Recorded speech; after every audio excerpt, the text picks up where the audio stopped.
आज मैं आपको जातक कथाओं से एक रोचक कहानी सुनाती हूँ। इस कहानी का नाम है हिरनी की प्राण रक्षा। यह बहुत ही सुंदर जातक कथा है। इसमें बुद्ध बताते हैं कि पिछले जन्म में उन्होंने किस तरह मृगों की जान बचाई। सबसे पहले इस चैनल को सब्सक्राइब करना न भूलें। तो शुरू करते हैं कहानी। राजगृह के एक धनी सेठ की कन्या परम धर्मनिष्ठ तथा पवित्र आचरण वाली थी। आयु के साथ साथ ही अरहत पद प्राप्त करने की उसकी इच्छा भी प्रबल हुई। आत्मज्ञान होने पर उसमें त्याग की भावना जागृत हुई। उसने एक दिन अपने माता पिता से कहा, मेरा मन सांसारिक सुखों से विरत हो रहा है। मैं भगवान बुद्ध से दीक्षा लेना चाहती हूँ। माता पिता कन्या के प्रस्ताव को सुनकर चौंक पड़े। उन्होंने कहा, हमारा एक धनी और प्रतिष्ठित परिवार है। तू ही हमारी एकमात्र संतान है। हम तुझे इस कार्य की अनुमति देने में असमर्थ हैं। जब बार बार प्रयत्न करने पर भी वो अपने माता पिता की अनुमति न पा सकी तो उसने सोचा कि विवाह के उपरांत दूसरे परिवार में जाकर मैं अपने पति की अनुमति से दीक्षा लूंगी। इस प्रकार कन्या का विवाह बड़ी धूमधाम से संपन्न हो गया। अपने नए घर में जाकर वो कन्या परम पतिपरायणा, सती और दयावती नारी सिद्ध हुई। एक बार नगर में बहुत बड़ा उत्सव था। सारे नगर में सजावट और धूमधाम दिखाई देती थी। परंतु सेठ की पत्नी ने उस दिन कोई श्रृंगार नहीं किया। नित्य की भांति साधारण वस्त्र पहने तथा बिना अलंकारों के वो घर का काम काज कर रही थी। सेठ ने आश्चर्य भाव से पूछा, अरे यह क्या? आज भी तुम इसी वेश में रहोगी क्या? श्रृंगार क्यों नहीं किया? सती ने उत्तर दिया, इस मलयुक्त नश्वर शरीर के श्रृंगार से क्या लाभ? जरा और मृत्यु का ग्रास यह शरीर क्या श्रृंगार करने योग्य है? शमशान की धरोहर, वासनाओं का क्रीड़ा स्थल, रोगों का आवास और कर्मों का संचित कोश मात्र ही तो है यह शरीर। भीतर से मल युक्त होने से यह बाहर भी मलों का ही प्रसार करता है। इसका श्रृंगार एक मलपात्र के श्रृंगार के समान है। पति को यह उपदेश कुछ अच्छा न लगा। उसने कहा, यदि तुम इस शरीर को इतना पापमय समझती हो तो भिक्षुनी क्यों नहीं हो जाती? पत्नी ने सहज भाव से उत्तर दिया, यदि मुझे स्वीकार कर लिया जाए तो मैं आज ही व्रत लेने को तैयार हूँ।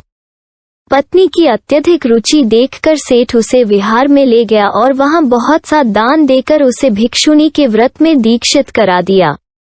इस प्रकार भिक्षुनी हो जाने पर उसे देवदत्त के आश्रम में अन्य भिक्षुनियों के साथ रखने की व्यवस्था कर दी गई। संयोग से जिस समय सेठ की पत्नी आश्रम में आई उस समय उसे गर्भ था, परंतु इसका उसे ज्ञान न था। धीरे धीरे गर्भ के लक्षण प्रत्यक्ष होने लगे। भिक्षुनियों में इससे बड़ी चिंता फैल गई और उन्होंने देवदत्त से इसकी चर्चा की।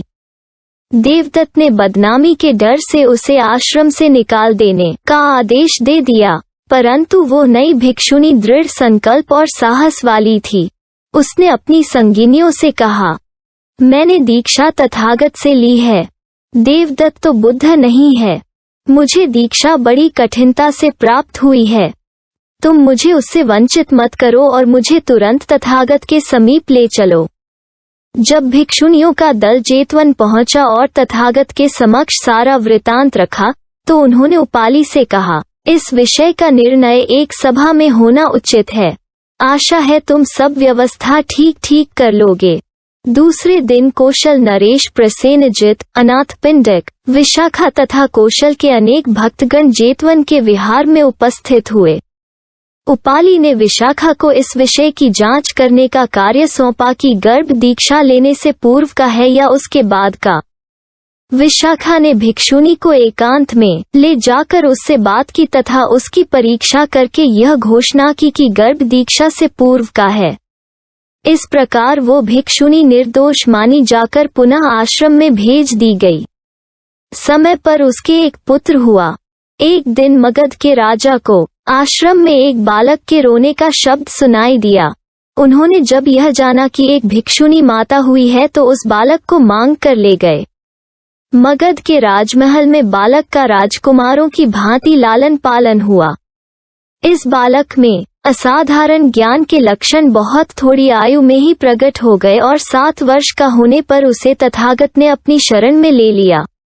यही ज्ञानी भिक्षु कश्यप अथवा राजकुमार कश्यप के नाम से प्रसिद्ध हुआ। भगवान बुद्ध के समक्ष चर्चा चलने पर उन्होंने कहा, तथागत ने इसी जन्म में माता और पुत्र की रक्षा नहीं की है, इससे पूर्व भी उन्होंने ऐसा ही किया था। भिक्षुनी रूपी हिरनी की प्राण रक्षा भगवान ने की थी। ऐसा कहकर उन्होंने पूर्व जन्म की यह कथा सुनाई। एक बार जब काशी में राजा ब्रह्मदत्त राज्य करता था, बोधिसत्व का जन्म एक मृग के रूप में हुआ। जन्म से ही इस मृग का शरीर सोने के रंग का था। उसकी आंखें रत्नों की भांति दमकती थीं, उसके सींग चांदी की भांति श्वेत रंग के थे। उसका मुख रक्त वस्त्र की पोटली के समान तथा उसकी पूंछ सुरागाय की पूंछ के सदृश थी। उसके साथ 500 तरुण हिरनों तथा हिरनियों का समूह था। लोग उसे निग्रोध मृगराज कहते थे। निकट में ही मृगों का एक दूसरा समूह रहता था। उसके सरदार के शरीर का भी रंग सोने का था। उसे लोग शाखा मृग कहकर पुकारते थे। काशी के राजा को शिकार बहुत प्रिय था। वो अपना राजकाज छोड़कर प्रायः ही शिकार को चला जाया करता था।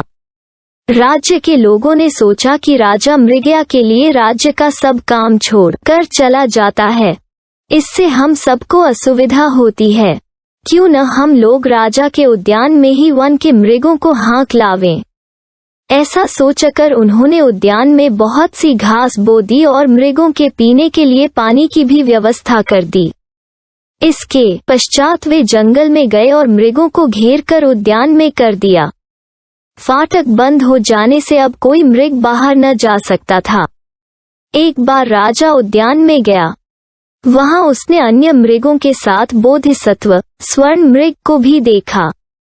उस मृग के रूप और गुणों से प्रभावित हो उसने उसके वध का निषेध कर दिया, परंतु वो स्वयं धनुष बाण लेकर उद्यान में जाता था और अन्य मृगों का शिकार नित्य ही किया करता था। बोधिसत्व ने मृगों की प्राण रक्षा के लिए एक उपाय निकाला। शाखा मृग को बुलाकर उसने सलाह की और यह निश्चय किया कि शिकार की प्रथा बंद की जाए। एक मृग वध भूमि पर नित्य नियम पूर्वक भेज दिया जाए। नियम मान्य हो गया और राजा ने मृगों का शिकार बंद कर दिया। एक दिन एक गर्भिणी मृगी ने शाखा मृग से कहा, आज मेरी बारी वध भूमि में जाने की है, परंतु मैं गर्भवती हूँ। मेरे साथ एक मृग की और भी हत्या हो जाएगी। आप मेरे स्थान पर किसी दूसरे मृग को भेज देने की व्यवस्था कर दें। परंतु शाखा मृग ने कहा, नहीं, आदेश का पालन करना तुम्हारा कर्तव्य है। बार बार आदेश बदलने से व्यवस्था नष्ट हो जाती है।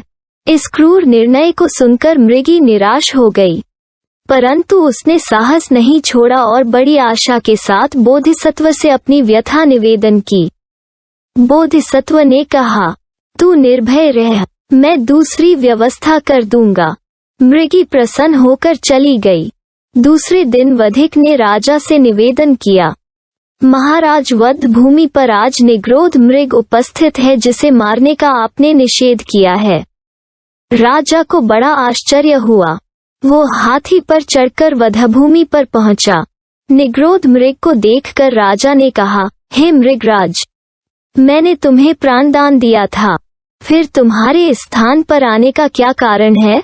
बोधिसत्व ने कहा, हे राजन, मेरे पास एक मृगी ने आकर कहा कि मैं गर्भवती हूँ, अतः मेरे स्थान पर किसी दूसरे मृग को भेजने की व्यवस्था की जाए। उसकी जीवन रक्षा के लिए मैं स्वेच्छापूर्वक अपने को अर्पित कर रहा हूँ। आप इसका कुछ और अर्थ न समझें। राजा ने कहा, हे मृगराज, मैंने इतना बड़ा त्याग करने वाला व्यक्ति मनुष्यों में भी नहीं देखा है। तुम धन्य हो। मैं तुमसे बहुत प्रसन्न हूँ और तुम्हारे साथ उस मृगी को भी अभय करता हूँ। अब तुम्हारी और उस हिरनी की प्राण रक्षा करना मेरा कर्तव्य है। बोधिसत्व ने कहा, हे राजन, दो की प्राण रक्षा से क्या होगा? शेष तो मृत्यु मुख में जाएंगे ही। राजा ने कहा, अच्छा, मैंने उन सबको भी अभय किया। बोधिसत्व ने फिर कहा, इससे तो उद्यान के हिरणों की प्राण रक्षा हुई, परंतु उद्यान से बाहर वाले बाणों का लक्ष्य बनेंगे ही। राजा ने कहा, अच्छी बात है, मैंने संपूर्ण मृग जाति को अभय किया।